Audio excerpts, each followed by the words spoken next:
Very good. We might make a start. I think people can join us. We've got, I reckon, 12 is a critical mass.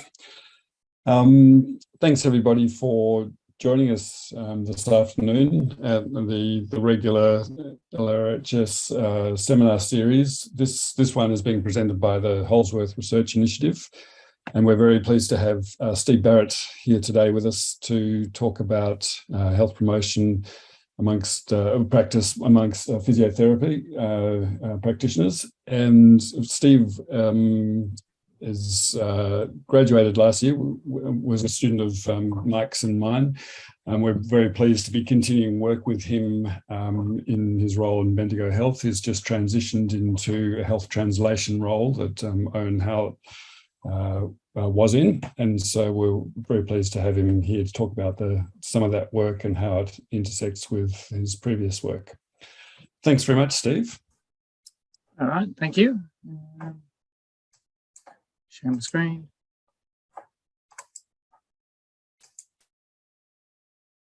All right, got that one up there. Yeah, beautiful. Yeah, so as Steve said, I work for Bendigo Health. Just started in April as the Allied Health Research and Knowledge Translation Lead.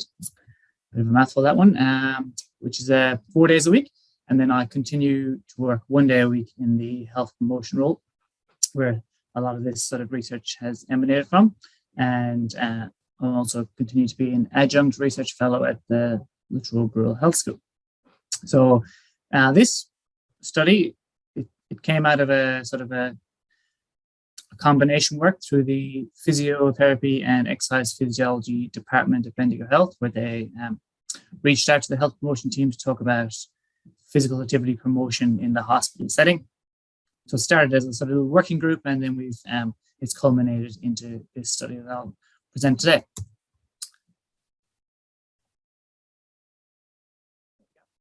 So there's a number of co-authors or co-workers on this, so a quick acknowledgement to all of those. So got a good mixture of clinicians still practicing and who are almost taking their first steps into research for a couple of them, and then some people with expertise in exercise science, public health, and physiotherapy. So we have a pretty good team, I think, on this one.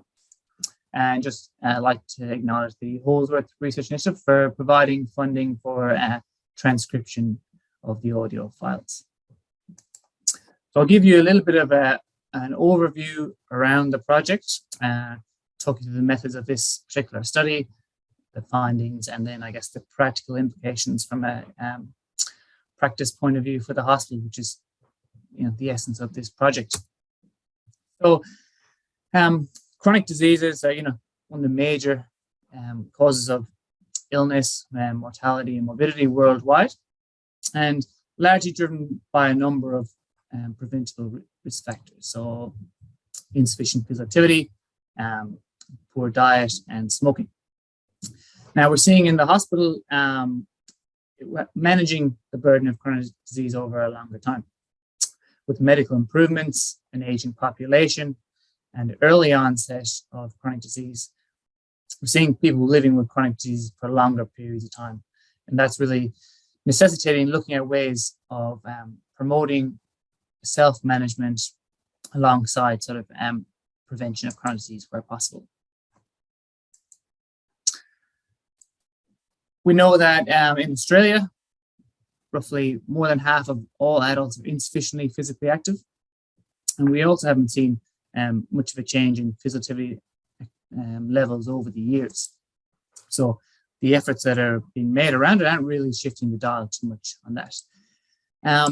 Because of the health implications of insufficient physical activity, there's really an advocacy for health professionals to use every sort of patient contact as an opportunity to promote physical activity, to improve, you know, patient self-management, and to mitigate some of the risk of chronic disease. So this has been advocated, you know, more and more in recent times. And Anne Gates, who has a movement for movement promotion activity, talked about how, you know, an allied health practitioner may see more than 500,000 patients during their career. And so this offers a really powerful opportunity to promote physical activity if clinicians can use those opportunities to actually promote physical activity. Now, the idea of using patient contacts and this sort of making every contact count has been advocated worldwide, and Public Health England have made a large sort of push towards it. We can see that the HSE in Ireland has done it, and it's even had editorials in the BMJ. So we're seeing pretty prolific promotion of this worldwide, including some pretty reputable sources. The BJSM blogs and their podcasts tend to have a very strong push for physical activity promotion by clinicians. So it's really an area that's gathering a lot of research pace. So in terms of clinicians who can use every contact to make physical activity promotion count, the physiotherapy and EP department were interested in what our clinicians are doing around that. So we know that physios and EPs are suitably qualified and sufficiently skilled to help patients improve their physical activity. And physios and EPs largely consider the provision of physical activity advice to be part of their role.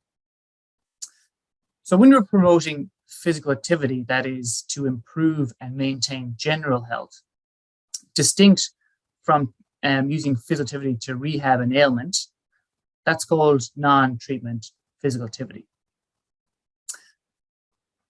So when we look at rates of non-treatment physical activity promotion worldwide, we see some high rates reported in the UK, but then lower rates in Australia and in America. Now, there are some contextual differences in how all these studies reported their levels. Some sort of had the cutoff at always and often, others were always. So there's little differences there, but we can see largely that there's a considerably low number of physios that are promoting general physical activity. The last study by Freen et al. Was the only one to include EPs in it, and we see a higher rate of general or non-treatment physical activity promotion by EPs. So our group, we're interested in, okay, what do we need to do to consider physical activity promotion in Bendigo Health? So we wanted to first find out what are the rates of non-treatment physical activity promotion by the EPs and physios, and then also to understand what factors influence those rates of non-treatment physical activity promotion. So to do this, we designed a mixed method study using a sequential explanatory design. So this was a two-stage process. So we begin with a self-reported clinician survey investigating current practice in NTPA promotion. And the second stage involved the subsequent collection and analysis of in-depth interviews to gain insights into the attitudes of physios and EPs towards NTPA promotion in public hospital settings. So the participants that were included were all physios and EPs who consult with patients practicing in Bendigo Health. Those in non-clinical management roles weren't included in that. For recruitment, for the survey, we had an email sent out by the Chief Allied Health Officer to all staff with the link included. And then the survey tool, it had an expression of interest for interviews as well. And we contacted people after that. So the survey we used assessed current rates of non-treatment physical activity promotion, and it assessed knowledge, confidence, attitudes towards this. The questions were based on 18 behavioral domains, including 14 of the theoretical domains framework. Captures things like intentions, what do you intend to do in the next month, your beliefs about capabilities. So, how well you can do it, how well you can promote in TPA when there's little time, how well you can promote it when patients aren't motivated, and beliefs about consequences. If I promote non-treatment physiotherapy, my patients will increase physiotherapy, statements like that. Now, the survey was used in a previous study by Bree Kunstler, who's involved in this research project, and we piloted the survey with 8 clinicians due to some contextual changes we were making. Bree's study was with musculoskeletal physiotherapists only, and we were doing ours with hospital-based physios and EPs. So we made some minor changes, and we piloted it with 8 clinicians before we sent it out. Now, in the mixed methods way, we used a building approach to mixed method integration. So we used the results from our survey analysis to inform the interview questions. We then piloted the interview with 3 clinicians, again, just to flush out all the questions, make sure everything was clear. Then we conducted face-to-face interviews. They were audio recorded, transcribed, sent back for member checking. And what the participants sent back was the final data included in the analysis. In terms of the analysis, we used descriptive statistics for the survey. In Bree's previous study, they used regression methods, but we didn't have the sample size for that, so we just stuck with some nice descriptive statistics. For the interviews, we used qualitative description as the qualitative method, and we had 3 authors independently code 2 transcripts. We all did the same 2 transcripts independently. We worked on then revising a code book.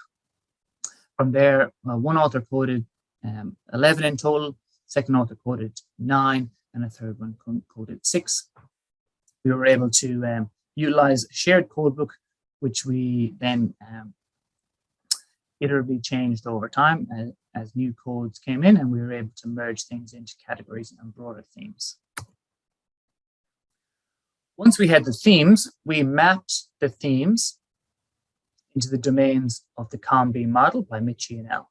So Michi and colleagues, they identified 3 components that are really needed to influence behavior, the B.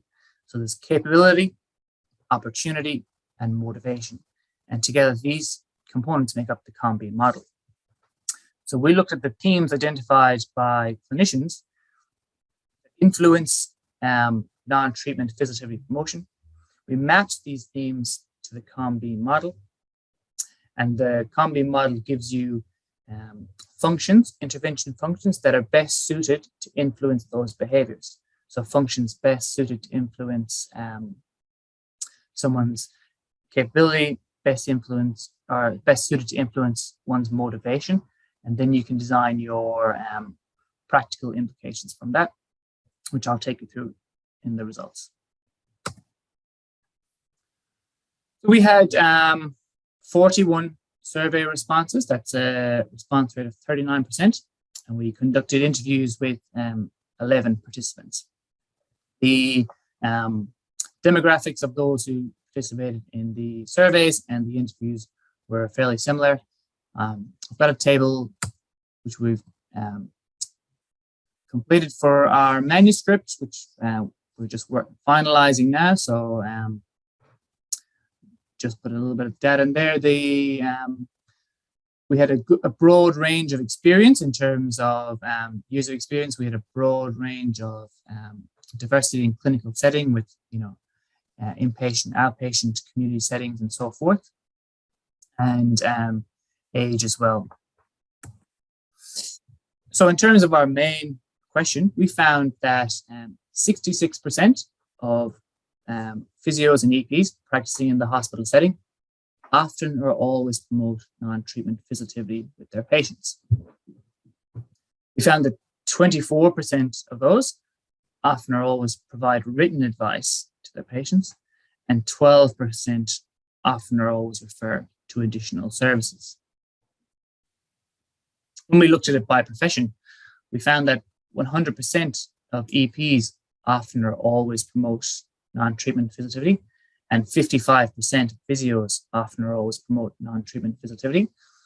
And by setting, we found higher rates in the outpatient setting with 72%, half an hour was promoting it. That decreased to 54% in the inpatient setting. When we looked at the results from the behavior domains questions, we found that 90% of clinicians had high confidence in promoting non-treatment physiotherapy, or high knowledge, sorry, and 97% had high levels of confidence. 91% of respondents felt that if they promoted non-treatment physiotherapy to their patients, it would help them improve their physical activity, and they believed it was worthwhile. Some of the barriers highlighted were patient motivation, where only 37% of respondents felt that patients were motivated to receive non-treatment physiotherapy advice. We saw confidence decrease to 54% when working with unmotivated patients, and only 54% felt that their workplace provided resources to help promote non-treatment physiotherapy. The majority of respondents reported that their workplace management was willing to listen to their issues around non-treatment physiotherapy advice and could be counted on support for promoting it. So we identified 3 themes from the survey analysis, 11 interviews. We developed 72 codes that were then narrowed down into categories and 3 themes. The 3 themes were that the clinicians prioritized their time to the presenting condition. So the reason the patient's in front of them is the most important thing to clinicians, and non-treatment physiotherapy promotion or generalized physiotherapy promotion comes second to that. The clinicians really believe that the motivation of the patient influenced promotion. Some clinicians didn't believe that patients wanted to receive physiotherapy promotion. When patients were perceived to have this low motivation, patients questioned whether they had the skills to go through it. So that was a real factor. And the third one was that we found that clinicians were reliant on their professional, sort of interprofessional skills and training to promote non-treatment physiotherapy. Flush this one out with you a bit more, but largely what we're trying to say is that the skills that physios and EPs were taught at probably undergraduate level around treatment design, around sort of taking reductionist approaches towards problem solving, didn't really work on patients who needed to have a broad-based physiotherapy and behavior change intervention. So I'll talk a little bit more, give you a little quotes and give you some time to read through, but I won't give you too many. So in terms of prioritizing time, the decisions to promote non-treatment physiotherapy were heavily influenced by clinical priorities. Some of these appeared to be individually set, as we see some clinicians saying, I think we see it as not important as some of our other roles, while other priorities appear to be set organizationally. I know on the medical ward, it's like, what can't they do? What's stopping them from going home? Let's address that to get the goal to be able to go home. We can see here that discharge seems to be the most important priority for the institution, and therefore that dictates part of the clinician's thinking. Now, some clinicians noted the potential long-term implications of narrowing the scope of treatment to the presenting condition, whereby they're only rehabbing people to get back to where they need to be for a safe level of discharge. And then they noticed that they're generally seeing a lot of people come back in with the same ailments time and time again, often with a degree of deconditioning associated with each visit. The second theme, the decision to promote non-treatment physiotherapy, was heavily influenced by low motivation or perceived low motivation on the part of the patients. When clinicians were encountering patients with perceived low motivation, some participants noted that it's easier to stick to the presenting condition and to forego non-treatment physiotherapy promotion. You see, motivation is a huge factor. You can instantly tell whether someone is going to take advice. which isn't great because obviously the people who aren't motivated probably need it more than ever, but I guess you would gravitate less to those individuals. Some participants suggested that the observed rates of non-treatment physical promotion are likely to be influenced by negative experiences of dealing with unmotivated clients. And there's a degree of unconscious bias coming out over time that it influences clinicians' decision to not promote non-treatment visibility. So the third one really, and this one was it's a bit of a mouthful, but what we're talking about is when clinicians were discussing strategies to promote non-treatment physiotherapy, the participants' use of traditional taught skills, such as goal setting and physical activity diaries, were prevalent. What we didn't see was any discussion around specific behavior change skills, and we saw little in the terms of use of motivational interviewing. We didn't see a lot of reference to the specific behavior change taxonomy, which is advocated as the evidence-based to go way around behavior change. So we're really seeing clinicians use things they were probably taught at undergrad level to get them through. The goal setting, they were typically done when we probed that there was a very little differentiation or contextualization around their goal setting. When you look at the behavior change science, there's difference in goal setting for your behavior, what are you going to do, and goal setting for the outcome, what's it going to achieve. So there's a distinct difference between them, whereas what we were seeing from the therapists is they were using goal setting mostly as it was mandated by the forms institutionally. So we didn't really see that the patients were probably eliciting specific behavior change goals for them. And so when these traditional skills were not effective in changing patient motivation, the participants noted a real lack of backup strategies to influence behavior change. As exemplified by this quote here.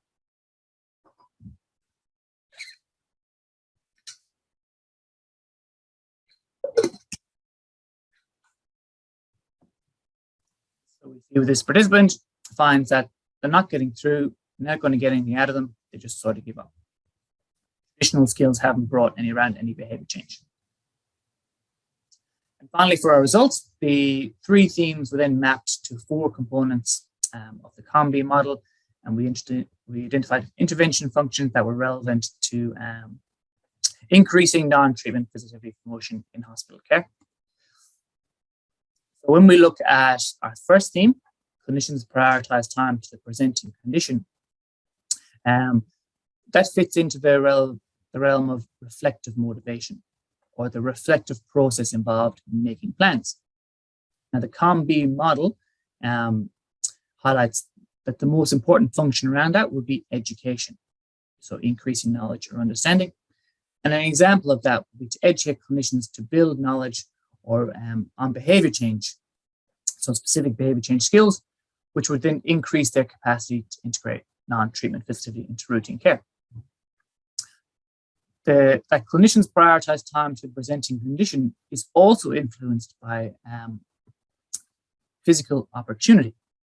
And they are physical opportunities by the COM-B model are defined as opportunities provided by the environment. And you can address those through environmental restructuring, so change the available resources, or you can address that by enablement. So you can increase means or reduce barriers that can increase capacity. And an example of that would be the inclusion of physical activity screening tools on assessment forms that would facilitate non-treatment physical activity discussions. And to influence the fact that patients believe, or clinicians believe that patient motivation influences, that's psychological capability, whether we have the knowledge, skills, and abilities to engage in a behavior. You can address that by training. So we train clinicians to use specific behavior change techniques. And then the final one is where clinicians are reliant on their professional skills. That fits into the COM-B model of social opportunity, which is also addressed by environmental restructuring and enablement. So through that one, we would look at provision of support meetings, a community of practice to facilitate ongoing non-treatment physiotherapy care. So this step takes, I suppose, our coding a little bit deeper, where we apply the themes found from the coding to an existing behavior change model to come up with intervention functions and examples to change practice implications. So in terms of the rigor of this study, we looked at it through alignment with criteria put forward for carrying out qualitative investigation. I'll just give you a quick run through this. So worthy topic, we've met the criteria in that. The topic was determined as important by the department. There's an increasing volume of literature around this area. The rigor, we used a survey that was previously used and validated. We interviewed a wide range of physios and EPs from different settings, different experience. Credibility, we have got a strong research team with a lot of experience in physio, EP practice, public health. And we included Bree Kunstler, who's done a PhD recently in this area. And we think we're sort of making a significant contribution towards the research field, especially by the inclusion of hospital-based clinicians, which is so far absent from the literature. So overall, we feel that physios and EPs practicing in a public hospital setting consider non-treatment physiotherapy to be part of their role.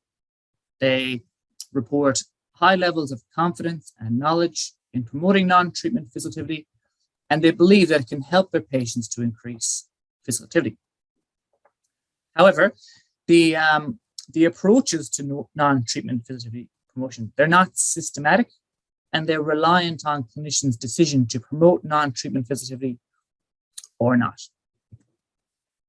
The clinicians' promotion of non-treatment physiotherapy were influenced by the priority they assigned to non-treatment physiotherapy within the context of the patient's episode, the patient's perceived motivation to increase physiotherapy, and the clinician's confidence in addressing behavior change with hard to motivate patients.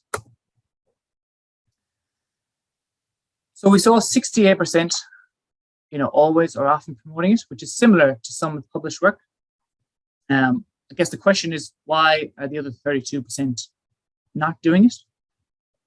We've seen in a recent study by Christopher et al. That 62% of podiatrists promote general physiotherapy within routine care, even though podiatrists have much lower confidence and belief in their skills to promote physiotherapy.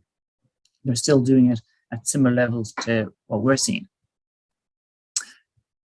And physios and EPs are highly skilled in physiotherapy promotion and movement. So really, are we missing an opportunity to promote physiotherapy lifestyles and to contribute towards decreasing the burden of chronic disease? I think the mixed method design employed here was good because it permitted an in-depth exploration of those observed rates. We really found that the non-treatment physiotherapy promotion was influenced by the priority afforded to it. Now, this is a common challenge in healthcare settings where clinicians focus their clinical time on medical acuity, safety, and functional deficits. And the functional goals are often limited to those required for a safe discharge. This, perhaps the functional goals likely contributed to the lower rates of non-treatment physiotherapy promotion we observed in the acute care, where it's maybe more of a priority to get patients discharged to free up beds. So the reductionist approaches towards patient care to not have this holistic physiotherapy promotion can actually decrease scope for long-term care. And our qualitative interviews highlighted how patients are often returning for subsequent episodes of care with diminished physiotherapy capacity. Despite this, only what we found was 68% of respondents never or rarely refer to community organizations or programs to support increasing physiotherapy. So the clinicians know that they've got a priority on their time to get patients medically better and discharged. But despite knowing this, almost 7% of them never refer patients to community programs. So these findings sort of highlight there's a need for referral pathways into dedicated programs in the community to support physical activity promotion. Patient motivation was a significant factor. The identified strategies for motivating patients, like I said, was education, goal setting, and the goal setting was broad and very much aligned to clinical documentation. So behavior change science really dictates that we need to use specific techniques to change patient motivation, especially for individuals who are ambivalent to change. Interesting, we saw high rates of confidence in promoting non-treatment physical. We saw that confidence decrease to 54% when working with unmotivated patients. Like I said, the use of specific behavior change techniques was seldom identified in the interviews. If you're working with clinicians who are unwilling or ambivalent towards change, the provision of education and information alone is often insufficient to promote change. And that's when we really need to integrate defined behavior change techniques. There were some limitations of this study. Our non-treatment physical practice was assessed by a self-report. So the accuracy in assessing actual behavior is unclear. However, this approach is consistent with numerous previous studies. Degree of selection bias could have resulted from the survey non-response rates and interview non-participation rates, where the participating clinicians were potentially more engaged in non-treatment physical promotion than non-responders might be. And another limitation is the single side only, which may limit the broad generalizability of it. However, the primary aim of this project and this research was to gain detailed knowledge about the context and processes of NTPA promotion in this hospital, really to inform future health promotion planning. So that was why we limited to one site only. And, we took a lot of steps to maximize the rigor, and these should ensure that the broad applicability of these findings to other public hospital settings. In terms of practical implications, so we feel that systematic approaches towards physical activity promotion are really needed. Screening for physical activity levels strongly predicts physical activity promotion. We've seen that hospitals that have integrated physical activity calculators into their medical records, they've ensured that baseline physical activity measures taken at initial consultations. Having a baseline measure of physical activity has provided clinicians with a platform to bring up physical activity conversations and to increase rates of physical activity promotion and referrals to other services. So having the system there really promoted it. And Keyworth and colleagues did a recent review of systematic reviews, and they demonstrated that providing healthcare practitioners with appropriate resources and pathways facilitates the delivery of health promotion interventions. We have a direct example from our work at Bendigo Health, where we had surgeons practicing in ambulatory hospital clinics who promoted physical activity at very low levels, almost next to nothing. We worked with the surgeons, provided them a pathway where they could integrate physical activity promotion and referrals into their care, and they subsequently increased their practice dramatically over the time being of the study. So a very simple pathway was able to change the surgeon's practice very quickly and fits into what's found by the review by Keyworth and colleagues. In terms of education and training, so we know that upskilling, empowering, and equipping clinicians with techniques to change behavior could go a long way in supporting them to promote physical activity. And it could also be important for other health behaviors, such as dietary changes, smoking cessation. Now, to facilitate ongoing physical activity promotion by clinicians, the education we recommend would not be delivered in one-off workshops, because we know clinicians go to do one-off trainings, practice it for a little bit and fall away. Really believe it, things like physiotherapy promotion, working with around health behavior change and working with unmotivated clients, it really requires ongoing support and education program, include role playing, modeling, observing over several months. And this can facilitate maintenance of any newly taught behavior change techniques and strategies. That's really going to be a strong way to integrating it into practice. So in summary, we found that, in our study, 68% of physios and EPs always promote non-treatment physiotherapy with their hospital patients. And they find that non-treatment physiotherapy promotion is compatible with daily practice, can be integrated within it. However, there is a lot of scope for improvement around the systematic approach towards physiotherapy promotion, and strategies to increase non-treatment physiotherapy promotion need to consider institutional and professional barriers and really look to build pathways to integrate physiotherapy promotion into routine hospital care. Thanks for listening. Hopefully everyone can integrate some physiotherapy into their day today. Thanks, Steve. We'll try. Look, thanks very much for a round of applause for Steve virtually, and thank you very much. A really interesting, in-depth overview of that particular study. We do have time for questions, so if anybody would like to put a question to Steve, jump in, use the chat if you like, or you can just jump in now.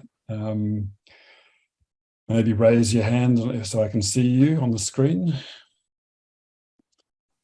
While people are thinking about it, Steve, just wondering what you're advocating there really is requires some institutional support, doesn't it, to actually make this work? It's not just getting clinicians to behave differently. Actually, they need to be supported in their activities and provide with the appropriate training and the institutional support, as you said. What's the appetite for that within, say, Bendigo Health? What's your feeling for that? There's a departmental appetite for it, and in many ways, there's the resources are there. We have the electronic record, although the electronic record being the silver bullet has largely been debunked. Yeah. So it could be used in a way to easily integrate things like screening and so forth, which even could be done at a smaller level rather than go institutionally, where physios use and EPs might use a specific form within the EPO for their documentation. You could embed a screening process in that and see if that would change any practice at a departmental level before going broader. Yep. But I think there's an interest in it. There's an interest around health promotion. We've integrated smoking cessation questions in, but I think physiotherapy screening the right question, the right person to ask it, has been a little bit more difficult. But I think maybe there's definitely an appetite in the department to take the findings of this forward.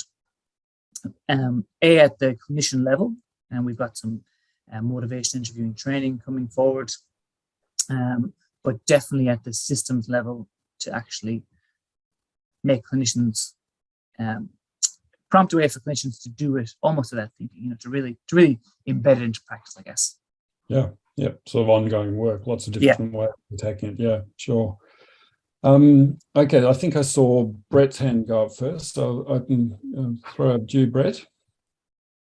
Thanks, Steve, and thank you, Steve. That's a really interesting presentation.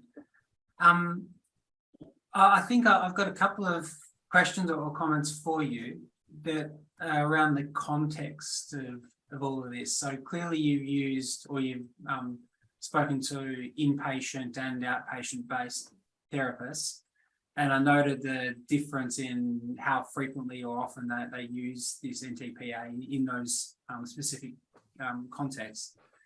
How much of this do you think is context driven? So whether they're working as an inpatient, outpatient, would it even be higher if they were working privately rather than in a public hospital? And I guess to add on to that, is there any flow on that you might be seeing in physio and EP therapist actions based from someone like a physician's thoughts around exercise, particularly in the inpatient setting? I think for your first question, Brett, and Bree's previous studies with mostly private practitioners, and we did ask our clinicians if we thought there'd be any difference, and they did note that they thought that people working in private practice settings would promote non-treatment physiotherapy more to patients, where they felt that patients in private settings would be more interested or attuned to their health needs and might seek these behaviors more, and also maybe more motivated to take it. So that was a finding, probably not significant enough, for a thematic finding. Then we did probe them, saying, well, then we're not over servicing, but we're definitely under servicing the clients who need it most. And again, which kind of fitted back into the motivation, where there's a perception that a lot of the public hospital patients don't want it, even though they need it the most. So there was that came through a little bit, and I guess without pushing our opinions so much in the interviews, we tried to kind of probe whether, again, we're missing out on an opportunity to give it to those who need it the most. So that was that one. We did ask, around who else should be doing this for that systematic approach, and there was a large belief that everyone can do it, and the more times people hear it, the better. But definitely, there's the old adage that when a doctor says things, people do it more. So the clinicians did believe that doctors have a role to play and could easily sort of integrate a little bit of physiotherapy promotion on the ward. They've done projects like end PJ paralysis and so forth, where doctors get involved and get patients doing more activity. So there is a place for it, but I think that would have to be very high level, coming down from chief medical officer or someone to really push that side of it. But I think the message was, the more times a patient would hear it, the better. The more authority comes from, probably the better. But there might be a pushback from clinicians that physios and EPs are the experts, we should be really doing it. So it probably goes both ways.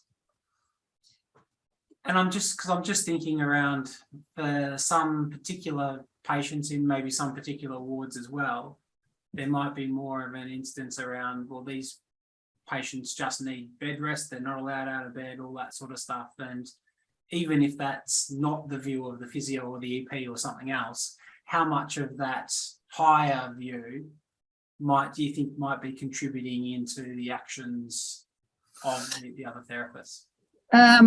That didn't pop up too much. We did see things from the patient side where the older patients maybe were going down the line of rest is best. I'm here, I need to recover. Mm-hmm. Definitely, there was differences contextually in inpatient to outpatient. Where inpatient, we had people who work on medical wards, so you get patients with strokes and so forth, early day strokes, where they're not going to be advocating for increased physicality at that level. But they also do have a lot of patients who come in with exacerbations of COPD and so forth, where being more physically active on the ward is going to improve their time. There were some contextual differences, or not contextual differences, but the understanding of the boundaries between physical activity as treatment and non-treatment physical activity promotion was a bit blurred in some settings, especially in the inpatient setting, maybe where a patient, their only exercise is mobility. Mm-hmm. And you walk a patient twice a day, and then you encourage them to walk 3 times themselves to boost that.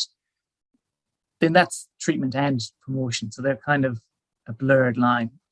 So I think that was, again, a common enough finding, but not maybe significant enough to be a major theme. And that was one thing I think that we found that a little different. Great, well done. Thanks, Brett. Virginia, you've had your hand up for a bit. Oops, take myself off mute. Thanks for your presentation, Steve. It was really interesting. I've just got a question about what do you think we should be doing in terms of training clinicians, EPs and physios, to be able to support this kind of work being implemented in the university sector? In the university sector, well, we had a lot of the clinicians talk about having exposure to, especially motivational interviewing at university, and then when they moved into practice, they stopped using it. So they definitely discussed an exposure to it, so that they sort of didn't necessarily believe they didn't have the skills. There was practice them. Yeah, there was an enablement there, I think, from the university. So we saw that pretty commonly. What we didn't see is their ability to verbalize what they were doing in it, and how they go about it. So, and we were very conscious, some of our other research has been sort of heavy in the behavior change science, and we know that physios and EPs aren't trained in that. So we tried to stay away from that terminology, which is why our third theme became very wordy. But we really kind of highlighted that they're sticking on the things they know, things that are built into them, like every assessment form has goal setting almost mandated on it. So they stick to talking to a patient, what are your goals? We often know those goals aren't really client-centered, and they're largely just short-term. So they're sticking to what they know, and there's probably a gap in the evidence to practice, I think. I think that's a really, that's the interesting thing is, for health promotion in practice, we go through that old mantra of health promotion's everybody's business. But how sufficiently do we equip people with those so-called soft skills like motivation? Well, not that motivational interviewing is a soft skill, but, being able to communicate with people, in high pressure environments, going back to what is best practice. It's often tricky. And that's why I think our idea would be to have, for those who haven't done much training or not, we provide a sort of a workshop or training, but then follow that on with community of practice, with mentoring support, so that people can see it. They can. We have role modeling, and that way they're going to be able to keep it going. It's not like doing a weekend course. You're doing it on every patient for a month, and then it dissipates. We really want clinicians to be able to practice in a control setting, try it with the patients, come back and do it over and over, and continue to learn as it goes along. So we think that would be a better way than just delivering one-off workshops. I think, and you're finding support this, it's wonderful when we produce graduates that, go out into these places to do this kind of work, health promotion work. But, sometimes the systems of the organisations become overwhelming. And that's, I've had so many, young health promotions workers go out and say, oh, I can see, and I know how it needs to change, but I can't do it because and there's all these reasons why you can't do it because, we're too busy, the organisation doesn't support it, et cetera, et cetera. So, I think that's the bit that's often really challenging and people just fall into, Yeah. And I think we were going to do this work anyway as a department. And, so we advocated to formalize it into a research project, because sometimes we know that when you can hand a published paper to people, it sometimes has a bit more weight, and hopefully that might help some of the buy-in institutionally. And we want to try and make some of those changes. Thanks. Any other questions? Yes, Heather, go ahead. Hi, thanks, Steve. Steve, I was just wondering, just sitting here sort of thinking about, are there any plans for any kind of trials of interventions that might assist in this space? Internally, probably not, but I have seen a study recently where, I think it was in the UK, where they hired a physio on the wards whose specific job was to go around to hospital patients and promote physical activity. So this was somebody who was funded on top of normal care. So the physios were doing the normal treatment, and then they might flag to this additional staff member, that somebody would benefit from it. And they did a randomized controlled trial. And then it found that the addition of this clinician improved physiotherapy levels of the patients, which, and I think they were doing this, I'd have to double check, this person was using like behavior change techniques on the patients, not prescriptive physiotherapy. Yeah. So I guess the normal therapist was giving them the exercise they need and the dose and recommending the frequency. And then this add-on therapist went in to sort of work on the motivation around that. And they found that increased physiotherapy. So it was the prescription plus the motivation. But you have to pay for that service. So I was thinking more along, I couldn't help thinking about the sort of strategies that we use around smoking in maternity care, and it's actually come down to pretty basic stuff. Now, I know buckets of money have been thrown at this, and there are referral pathways that are well established. But it really comes down to sort of, the 5 points about us, all that stuff. And I'm just thinking sort of something really refined like that in the interviewing or, sort of interactions with people. Where you could add some of that into normal care. Yeah, absolutely. Yeah. So I think that's like the ability to screen and have a sort of a treatment algorithm based on that is something that we, I think, believe would be advantageous. Where and then there's a sort of an institutional acceptance that it's part of your role. And if you're working on a Monday, you're seeing the patient, and you're not working on Tuesday, the next person coming in the next day would have seen that you've done your screening, or why haven't you? So there's a pressure to do it. It becomes part of care, rather than at the moment promoting exercise or non-treatment physiotherapy is ad hoc because it's individual led, and there's no incentive or pressure to do it. So I think that might something like that might formulate part of our plan going forward. And every encounter. Yeah. So that it becomes, and it's not something that's the domain of, a particular health professional. It is, every encounter with everyone. And I think there would be an appetite to try and research that in some capacity. Yeah, great presentation. They're really interesting. Thank you. Thanks, Heather. Any other questions or comments? If not, you haven't, Steve, talked about your future research plans with this work and where it might lead. Do you just want to touch on that briefly? Or I guess we found that in our work specific to the hospital, when we integrated a referral pathway for clinicians to refer patients into a behavior change program, we saw a huge number of referrals. So the surgeons who were doing hardly any referrals at all, I think in the recruitment period, we had almost 3,000 patients referred to this physiotherapy intervention. So it's quite easy to do.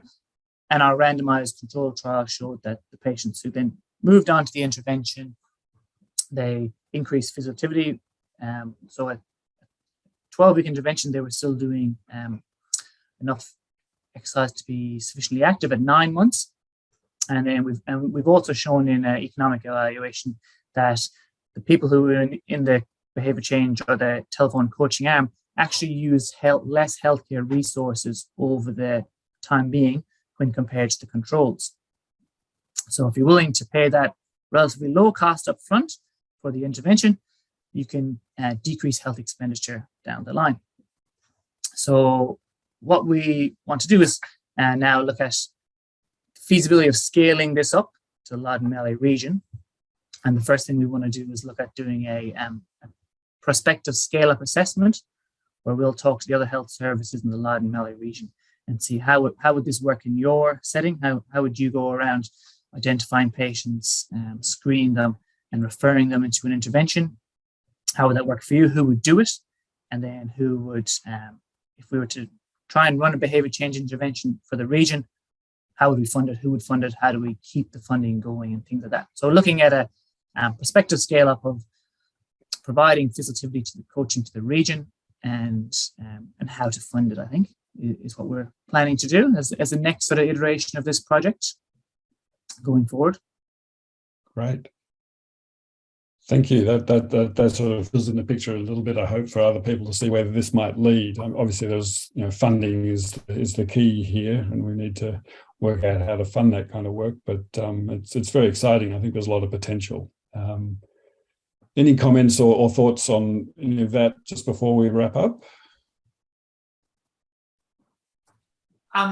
Just a very brief comment, I guess, more so than anything, Steve, is just to, I guess, alert you to some other work that we've got going on separate to the non-treatment physical activity, but definitely related to that, where Jane McKay, as part of her PhD, is looking at the prescription of exercise in these clinical settings as well. So that's probably something that we should get together and have a chat about to see how we can integrate those two pieces of work, because I think they probably should be integrated rather than being separate.